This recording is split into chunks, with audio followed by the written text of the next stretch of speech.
Welcome to English crazy tricks. आज का हमारा स्ट्रक्चर है nothing to do with. Nothing to do with का मतलब होता है किसी का किसी काम से कोई लेना देना नहीं। अगर हमें ऐसा सेंटेंस बोलना है कि इस मामले से मेरा कोई लेना देना नहीं है, अगर कोई किसी स्कैंडल में फंसा होता है तो वो बोलता है मेरा इस स्कैंडल से कोई लेना देना नहीं है। तो किस टाइप से हम इन सेंटेंसेस को बोलेंगे देखते हैं। पहले आएगा सब्जेक्ट। अगर प्रेजेंट का सेंटेंस है तो हम बोलेंगे subject have nothing to do with, और उसके बाद वो चीज़ जिससे आपका लेना देना नहीं है, और उसके बाद कोई अदर वर्ड। अगर पास्ट का सेंटेंस है कि मेरा उससे कोई लेना देना नहीं था तो आप लगाएंगे had. Subject had nothing to do with, उसके बाद वो चीज़। ये अदर हेल्पिंग वर्ब के साथ भी लग सकता है कि सब्जेक्ट लगाएंगे आप कैन लगाएंगे कि मेरा उससे कोई लेना देना नहीं हो सकता। शुड लगा सकते हैं, ठीक है, वॉन्ट लगा सकते हैं, और नथिंग टू डू विद उसके बाद ऑब्जेक्ट या अदर वर्ड। अब यहाँ पर सेंटेंसेस देखते हैं।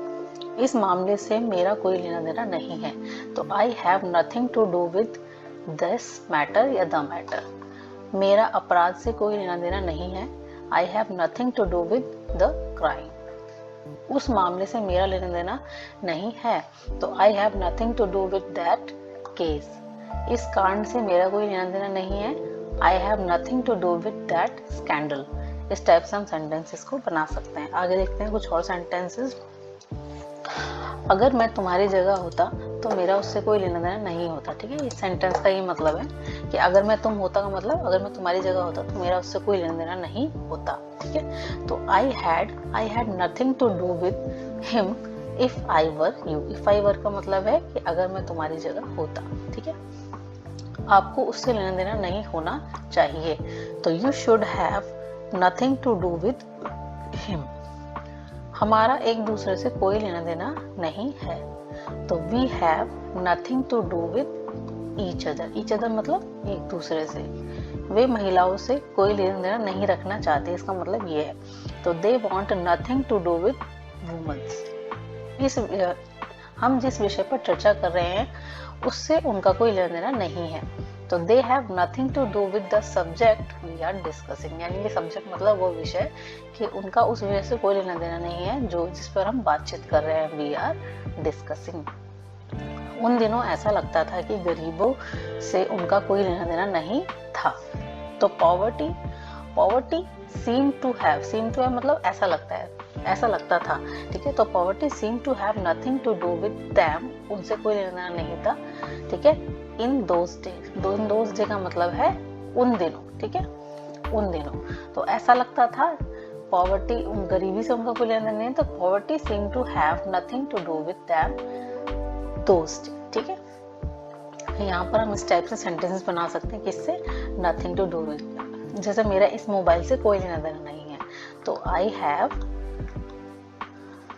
Nothing to do with that mobile, ठीक है। मेरा उस बॉम्ब ब्लास्ट से कोई लेना देना नहीं है, तो I have nothing to do with that bomb blast. तो कुछ भी सेंटेंसेस बना सकते हैं इससे इजीली, ठीक है।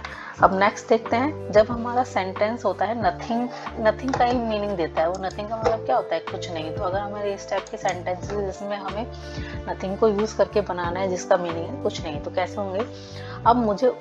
अब मुझे कुछ नहीं करना है। कुछ नहीं करना है मतलब कि नथिंग का सेंस देगा यहाँ पर। तो आई हैव नथिंग, मेरे पास कुछ नहीं है करने के लिए, तो I have nothing to do now. फिलहाल मेरे पास करने के लिए कुछ नहीं है, फिलहाल मतलब एट दिस मोमेंट। तो I have nothing to do at this moment. इसमें विद हमें नहीं लगाना है, ठीक है, विद नहीं लगता है इसमें सिंपल नथिंग का मतलब आता है कि कुछ नहीं है, ठीक है। क्या हम मिल सकते हैं, मुझे आज दोपहर में कुछ नहीं करना है, यानी कि मेरे पास कुछ काम नहीं है, तो क्या हम दिन में मिल सकते हैं। तो can we meet, I have nothing to do this afternoon. जब मेरे पास करने के लिए कुछ नहीं होता तो हमेशा बोरियत महसूस करता हूँ या करती हूँ, तो I always feel bored when I have nothing to do. Nothing का मतलब जब मेरे पास कुछ नहीं होता करने के लिए। सुबह तक करने के लिए कुछ नहीं है, तो there is nothing to do until morning, ठीक है। सुबह तक करने के लिए कुछ नहीं अगर था होता तो देयर वॉज हो जाता, ठीक है। यहाँ पर एक है कि अब मुझे कुछ नहीं करना था, तो अब नहीं आएगा, मुझे कुछ नहीं करना था, ठीक है। तो आई हैड हो जाएगा, I had nothing to do, ठीक है। इसमें नाउन नहीं आएगा क्योंकि था लगा हुआ है, तो इसमें नाउन नहीं आएगा। अगले दिन मेरे पास करने के लिए कुछ नहीं था। देखो आगे सेंटेंस, तो next day I had nothing to do. मेरे पास कहने के लिए कुछ नहीं है और करने के लिए भी कुछ नहीं है। तो आई हैव नथिंग टू से मतलब कहने के लिए कुछ नहीं है, एंड नथिंग टू डू और करने के लिए भी कुछ नहीं है। ठीक है, तो ये जो सारे सेंटेंसेस थे वो नथिंग और नथिंग टू डू विथ को लेकर बनाए हुए थे। अगर आपको वीडियो अच्छी लगी हो तो please like, share, subscribe and comment.